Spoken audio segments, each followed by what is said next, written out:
யாழில் தங்கிய இஷாரா கைது செய்யப்பட்ட முக்கிய நபர் 5 லட்சத்திற்கு நடந்த ஆட்கடத்தல்.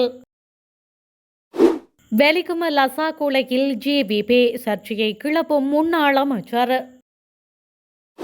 சட்டவிரோத சொத்து குவிப்பு விமலுக்கு நீதிமன்றம் பிறப்பித்துள்ள உத்தரவு. கேகல்பத்திர பத்மியுடனான தொடர்பு விசாரணையில் சிக்கிய பியூமி கன்சாமலி. அமைச்சர் மற்றும் பிரதி அமைச்சரின் ஊழல் தொடர்பில் அம்பலப்படுத்திய சாணக்கியன். இலங்கையில் இளம் பெண்கள் தொடர்பில் வெளியான அதிர்ச்சி தகவல்.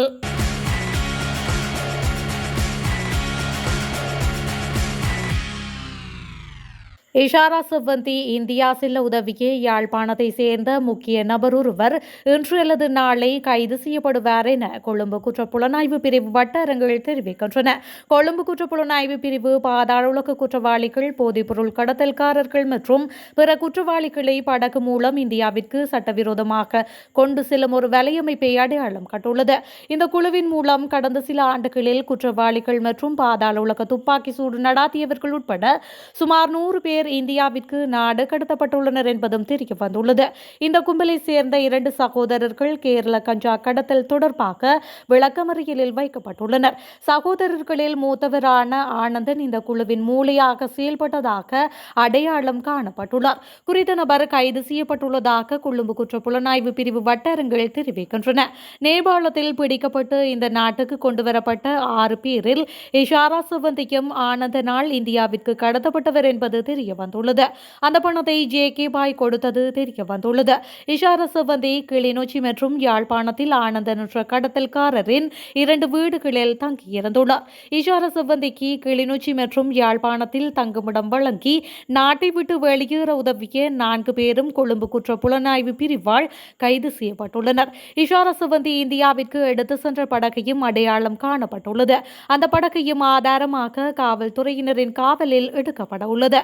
இவ்வாறு ஆனந்தன் சகோதரர்களின் பாதுகாப்புடன் இந்தியாவிற்கு தப்பி செல்லும் பாதாள உலக குழுக்களுக்கு ஜே.கே. பாய் மற்றும் சிலோன் பாய் ஆகியோர் இந்தியாவில் தங்குமிடம் மற்றும் வசதிகளை வழங்குகின்றார்கள். விசாரணையில் ஆனந்தனும் அவரது சகோதரர்களும் பாதாள உலகத்துடன் தொடர்புடைய குற்றவாளிகள் மற்றும் பல்வேறு குற்றங்களுக்காக காவல்துறையினரால் தேடப்படுபவர்களை இந்த வழியில் நாட்டை விட்டு தப்பி செல்ல உதவும் வகையில் 5 லட்சம் முதல் 10 லட்சம் வரை வசூலிப்பது தெரிய வந்துள்ளது. வெலிகம பிரதேச சபை தலைவரின் கொலை அரசாங்க அடக்குமுறையின் 2ஆம் கட்டமா என்ற சந்தேகம் இருப்பதாக ஸ்ரீலங்கா சுதந்திர கட்சியின் பொதுச் செயலாளரும் முன்னாள் அமைச்சருமான துமிந்த திசாநாயக்க தெரிவித்துள்ளார். கொழும்பில் உள்ள கட்சி தலைமையகத்தில் இன்று இடம்பெற்ற ஊடகவியலாளர் சந்திப்பில் கலந்து கொண்டு கருத்து தெரிவிக்கும் போதே அவர் இதனை குறிப்பிட்டுள்ளார். இதுகுறித்து மேலும் கருத்து வெளியிட்டுள்ள துமிந்த, வெலிகம பிரதேச சபையில் ஜேவிபி தலைமையிலான திசை காட்டி ஆட்சியை கைப்பற்றுவதற்கு கடுமையான முயற்சி செய்தது. அது நாம் அனைவருக்கும் தெரிந்த விடயம். தேர்தலின் போது உறுப்பினர்கள் கடத்தப்பட்டனர். ஜேவிபி உறுப்பினர் ஒருவர் வீட்டின் மீது துப்பாக்கி சூடு நடத்தப்பட்டது. வெலிகம பிரதேச சபையில் அதிகாரத்தை பெற ஜேவிபி பெரும் முயற்சி எடுத்திருந்தது. ஆனால் அதை ஐக்கிய மக்கள் சக்தி வென்றிருந்தது. அவர்கள் தேர்தல் மூலம் அதை கைப்பற்ற முயன்றனர். பின்னர் அவர்கள் வேறு தந்திரோபாயங்களை பயன்படுத்தினர். அதனால் அதிகாரம் எதிர்க்கட்சிக்கு சென்றிருந்தது. இந்த நிலையில் அதன் தலைவர் படுகொலை செய்யப்பட்டுள்ளார். இது அரசாங்கத்தின் அடக்குமுறையின் 2ஆம் கட்டமா என்று எங்களுக்கு சந்தேகம் உள்ளது என்று அவர் மேலும் தெரிவித்துள்ளார். ஜெனீவா மனித உரிமைகள் பேரவையில் இலங்கை தொடர்பாக நிறைவேற்றப்பட்ட தீர்மானம் மற்றும் அது தொடர்பான பிற பிரச்சினைகள் குறித்து நாடாளுமன்ற விவாதம் நடாத்தலாம் என வெளியுறவு அமைச்சர் விஜித ஹேரத் தெரிவித்துள்ளார். நாடாளுமன்ற அமர்வில் கலந்து கொண்டு நேற்று உரையாற்றுகையிலேயே அவர் இதனை குறிப்பிட்டுள்ளார். 4ஆம் திகதி விவாதத்தை நடாத்துவதற்கு முன்னர் ஒப்புக்கொள்ளப்பட்டிருந்தாலும் அன்றைய தினம் வத்திகான் வெளியுறவு அமைச்சர் நாட்டிற்கு வருகை தருவதால் அன்று தனக்கு விவாதத்தை நடத்த முடியாது எனவும் தொடர்புடைய விவாதத்திற்கு வேறு திகதியை நிர்ணயிக்கலாம் என்றும் அமைச்சர் கூறியுள்ளார். நாடாளுமன்ற உறுப்பினர் கயந்த கருணாதிலக்கு எழுப்பிய கேள்விக்கு பதிலளிக்கும் விதமாக வெளியுறவு அமைச்சர் விஜித ஹேரத் இந்த விடயத்தை தெரிவித்துள்ளார். இதன்படி இந்த விடயம் குறித்து நாடாளுமன்ற விவகார குழுவில் விவாதித்து அதற்கான திகதியை ஒதுக்க நடவடிக்கை எடுக்கப்படும் என்றும் அறிவித்துள்ளார்.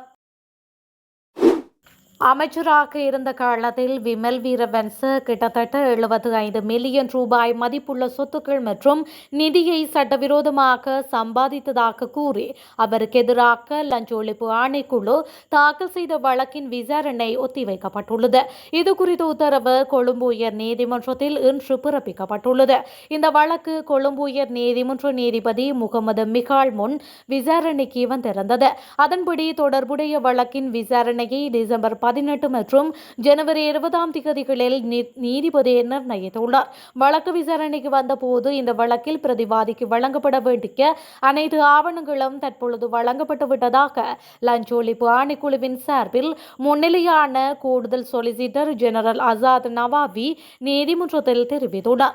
அதன்படி தொடர்புடைய ஆவணங்களை ஆராய வேண்டும் என்று கூறி பிரதிவாதி சார்பில் முன்னிலையான ஜனாதிபதி சட்டத்தரணி அனுர மெத்தே கூட அதற்கான திகதி வழங்குமாறு கூறியுள்ளார். இந்த நிலையில் நீதிபதி தொடர்புடைய வழக்கின் விசாரணைகளை நிர்ணயித்துள்ளமையும் குறிப்பிடத்தக்கது. அமைச்சர் சத்துரங்க அபேசிங்க மற்றும் பிரதி அமைச்சர் நஜீத் இந்திக் ஆகியோர் கிங்ஸ்பெரி ஹோட்டலில் வர்த்தகர் ஒருவரை சந்தித்து கலந்துரையாடியதாக ராசமாணிக்கம் சாணக்கியன் தெரிவித்துள்ளார். நாடாளுமன்றில் இன்று உரையாற்றும் போதே அவர் இதனை குறிப்பிட்டுள்ளார். அவர் மேலும் கூறுகையில், களுத்துறை கூட்டுறவு சங்கத்திற்கு சொந்தமான மதுபான உற்பத்தி நிறுவனத்தை விற்பனை செய்வதற்காகவே இவர்கள் பேச்சுவார்த்தை நடத்தியுள்ளனர். இது வேறொருவருக்கு வழங்கப்பட்டு இன்று வழக்கு தொடரப்பட்டுள்ளது. இது மிகவும் விசேடமான அனுமதி பத்திரம் பிரித்தானியர் காலம் முதல் நடாத்தப்பட்டு வருவதாகும். கூட்டுறவு சங்கத்திற்கு சொந்தமான இந்த அனுமதி பத்திரத்தை தனியார் நிறுவனத்திற்கு விற்பனை செய்யவே முயற்சிகள் எடுக்கப்பட்டுள்ளன. நான் குறித்த தனியார் நிறுவனத்தின் பெயரை குறிப்பிட விரும்பவில்லை. அதற்கான கடிதமும் என்னிடம் இருக்கின்றது. துரிதமாக இது தொடர்பில் விசாரணைகள் நடாத்தப்பட வேண்டும். கூட்டுறவு சங்கத்திற்கு சொந்தமானதை எவ்வாறு இவர்களுக்கு விற்க முடியும்? மேலும் சதுரங்க அபேசிங்க வர்த்தக அமைச்சரும் அல்ல, அவர் தொழில்நுட்ப அமைச்சர் ஆவர். அவர் கிங்ஸ்பெரிக்கு ஏன் சென்றார்? சிசிடிவி காணொலிகளை எடுத்து பாருங்கள் என சாணக்கியன் மேலும் தெரிவித்துள்ளார். நாடு முழுவதும் உள்ள இளம்பெண்கள் மற்றும் மாணவிகளிடையே பயம் மற்றும் மனத்தாக்கம் அதிகரித்து வருவது குறித்து அரசு வைத்தியர்கள் சங்கம் கவலை தெரிவித்துள்ளது. இது உண்மையான ஆபத்து அல்லது வெளிப்படையான காரணம் இல்லாத போது கடுமையான உடல் ரீதியான எதிர்வினைகளை தூண்டும் தீவிர பயத்தின் திடீர் அத்தியாயமாகும். ஒவ்வொரு வாரமும் 9 முதல் 20 மாணவிகளும் சுமார் 8 இளம்பெண்களும் இந்த நிலை தொடர்பான அறிகுறிகளுடன் வைத்தியசாலைகளில் சிகிச்சை பிரிவுகளில் அனுமதிக்கப்படுவதாக மருத்துவ அவதானிப்புகள் காட்டுகின்றன என்று சங்கத்தின் உதவி செயலாளர் பாலித் ராஜபக்ஷ கூறியுள்ளார். அத்தகைய நோயாளிகள் பெரும்பாலும் தலைச்சுற்றல், மயக்கம், விரைவான சுவாசம், மார்பு வலி, கைகள் மற்றும் கால்களில் உணர்வின்மை, விரல்கள் மற்றும் கல்லீரல்களில் உணர்வின்மை, மார்பு இறுக்கம், அதிக வியர்வை, வறண்ட வாய் மற்றும் சில சந்தர்ப்பங்களில் குறுகிய கால மயக்கம் போன்ற நிலைமைகளால் பாதிக்கப்படுவதாகவும் அவர் தெரிவித்துள்ளார். இந்த அறிகுறிகள் பொதுவாக உளவியல் நிலைகளால் ஏற்படுகின்றன. மேலும் நீரிழிவு, தைராய்டு கோளாறுகள், பதட்டம், பிரசவத்திற்கு பிந்தைய மாற்றங்கள் அல்லது காதுக்குள் உள்ள பிரச்சினைகள் போன்ற அறிகுறிகளும் இதே போன்ற அறிகுறிகளை ஏற்படுத்தும் என்று பாலித் ராஜபக்ஷ கூறியுள்ளார். அத்தகைய சூழ்நிலையில் சிறந்த முன் சிகிச்சையானது நபரை அமைதிப்படுத்தி மெதுவாக சுவாசிக்க உதவுவதாகும். சுவாசத்தை உறுதிப்படுத்துவது மற்றும் பதட்டத்தை போக்குவது ஆகியவை ஆகும் என அவர் மேலும் தெரிவித்துள்ளார். தற்போது தடுப்பு காவலில் உள்ள ஒழுங்கமைக்கப்பட்ட குற்றக்குழு உறுப்பினரான கெகல்பத்ர பத்மேயுடனான உறவு தொடர்பில் தென்னிலங்கை நடிகையான பியூமி கன்சமாலியிடம் விசாரணைகள் மேற்கொள்ளப்பட்டுள்ளன.